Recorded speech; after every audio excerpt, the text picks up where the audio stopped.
54 বছরের বাংলাদেশের ব্যাপারে আমাদের মানুষের ভিতরে ব্যাপক হতাশা আছে এবং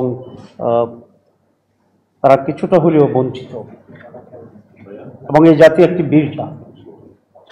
আমরা যখনই বঞ্চিত হয়েছি তার প্রতিবাদে প্রতিরোধ হয়েছে, মানুষ রক্ত এবং জীবন দিয়ে সেখানে পরিবর্তন হয়েছে।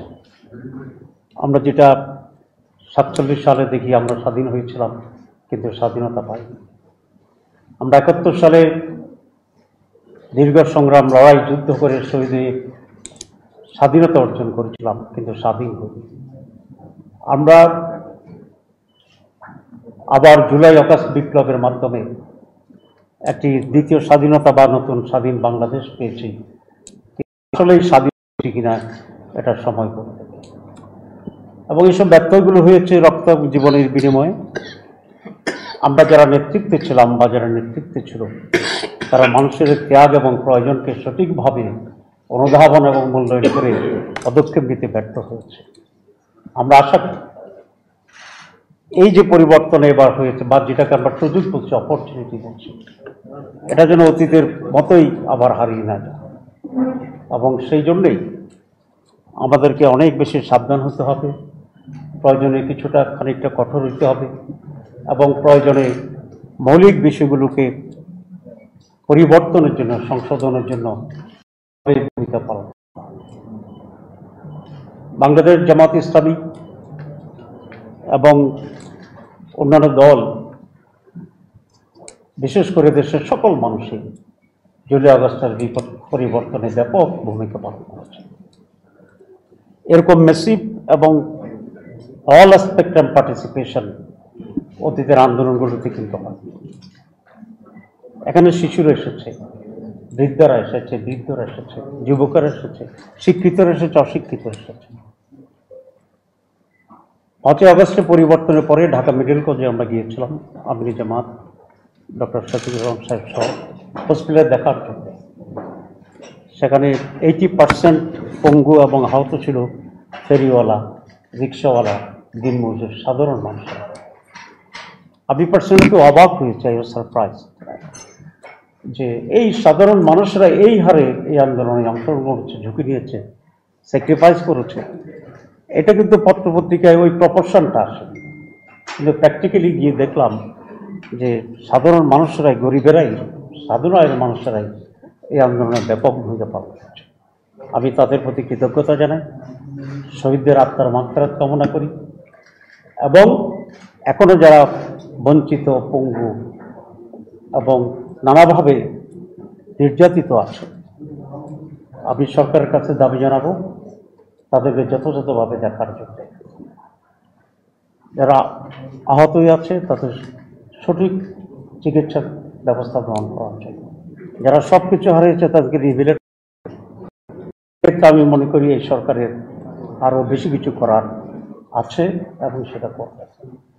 আমরা যদি খুব তাজা অবস্থাতেই এটার কম্পনসেশন দিকে যেতে না পারি তাহলে স্যাক্রিফাইস হারিয়ে যাবে এবং আমরা আবার সেই অকৃতজ্ঞতার যে ইতিহাস আছে আমাদের অনেকের কাছে, সেই ইতিহাসকে প্রলম্বিত করব।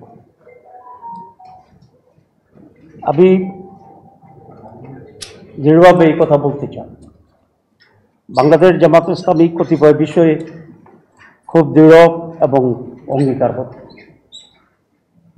প্রথম হচ্ছে বাংলাদেশের স্বাধীনতা এবং সার্বভৌমত্বের ব্যাপারে আমরা কোনো রাষ্ট্রের রক্তচক্ষুকে ভয় করি না এবং কারো ইন্টারফারেন্স আমাদের স্বাধীনতার প্রশ্নে আমরা এটা স্বীকার করি না এবং করতে আমরা দেব না আমাদের সাধ্য মতো।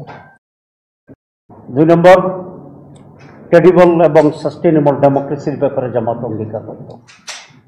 আমরা শুধু রাষ্ট্রীয়ভাবে না, আমাদের দলের ভিতরে আমরা এই করি আমাদের নির্ধারিত সময় নির্বাচন হয়, আমাদের নির্বাচন ছাড়া হয়, প্যানেল ছাড়া হয়, গোপন ব্যালটে হয়, যেটা আমরা বলি আমাদের বৈশিষ্ট্য, no campaign, no candidate, no panel. এরকম নির্বাচনের চর্চা যদি এই দেশ করতে পারি, এই দেশে আমরা ফিরিয়ে আনতে পারি। এখানে নির্বাচনী এক্সপার্ট বদিউল আলম মহোদয় আছেন, ওনাকে আমি অনুরোধ করব, ওনার প্রস্তাবনা আমি কয়েকটা দেখেছি, আমাদের আরও ইনপুট দেওয়ার আছে। আমরা একটি এমন নির্বাচন চাই যেটিকে দেশে মানুষ নির্বাচন বলবে, সারা দুনিয়া নির্বাচন বলবে। আজকে ক্রাক্স অব দি ক্রাইসিস আমি যেটা মনে করি, গত 3টি টার্মে কোনো ধরনের নির্বাচন না হয় এবং নির্বাচন ছাড়াই যদি ক্ষমতায় থাকতে পারে, তাহলে নৈরাজ্য যা করা দরকার জবাব দিতে যদি থাকবে না, সেটি তো হইতেই পারত, এবং তাই হয়েছে। তার পরিণতি আজকে তারা, আমরা সমগ্র জাতি এটা ভোগ করছি। আমরা এটা রিপিটেশন চাই না। আমরা একটি সুস্থ, স্বচ্ছ এবং সঠিক নির্বাচন চাই জামাত ইসলামী। এই ব্যাপারে আমরা অভিজ্ঞতা, এবং এক্ষেত্রে আমাদের সার্বিক কোঅপারেশন থাকবে to make it fair and credible. Jamaat Islami একটি করাপশন ফ্রি বাংলাদেশ চায়, কারণ আমরা মনে করি বাংলাদেশের আজকের এই দুরবস্থার পিছনে করাপশন হচ্ছে সবচেয়ে ইম্পর্ট্যান্ট ফ্যাক্টর। একজন মানুষ যদি করাপ্ট না হয়, করাপশন না করে, তাহলে তো সেখানে আর কোনো নৈরাজ্য হওয়ার সুযোগ নেই।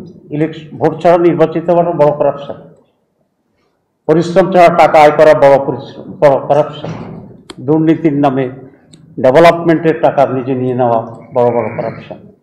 যে তথ্য এসেছে এটা যদি সঠিক হয় যে 230 বা 35 বিলিয়ন ডলার বাংলাদেশ থেকে একজন বা দুইজন ব্যক্তি পাচার করে নিয়েছে, তাহলে এরকম আরও কয়েকগুণ হয়েছে।